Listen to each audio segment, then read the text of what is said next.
সবুজ মাঠ, ছোট ছোট খাল আর মাটির পথ ঘেরা এক শান্ত গ্রামে বাস করতেন এক দরিদ্র কৃষক। তার নাম ছিল রহিম।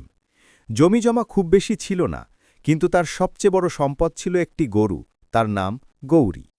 গৌরী শুধু গরুই নয়, রহিমের কাছে সে ছিল পরিবারের একজন সদস্য। প্রতিদিন ভোরে সূর্য ওঠার আগেই রহিম ঘুম থেকে উঠতেন। পুকুরে মুখ ধুয়ে তিনি সোজা গরুর গোয়ালে যেতেন। গৌরী তাকে দেখলেই শান্ত চোখে তাকিয়ে লেজ নাড়ত। রহিম স্নেহভরে তার মাথায় হাত বুলিয়ে বলতেন, কিরে গৌরী, ভালো আছিস তো?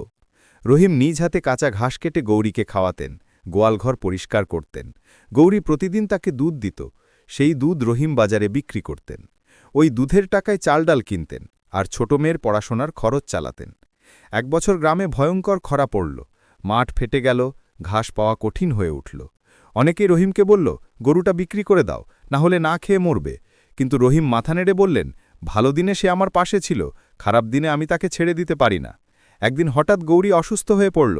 রহিম সারা রাত তার পাশে বসে থাকলেন, মাথায় হাত বুলিয়ে দিলেন, আল্লাহর কাছে দোয়া করলেন। কয়েকদিনের মধ্যেই গৌরী সুস্থ হয়ে উঠল। এরপর আল্লাহ বৃষ্টি দিলেন, মাঠ আবার সবুজ হয়ে উঠল। গৌরী আগের চেয়ে বেশি দুধ দিতে লাগল। রহিমের সংসারে আবার হাসি ফিরল।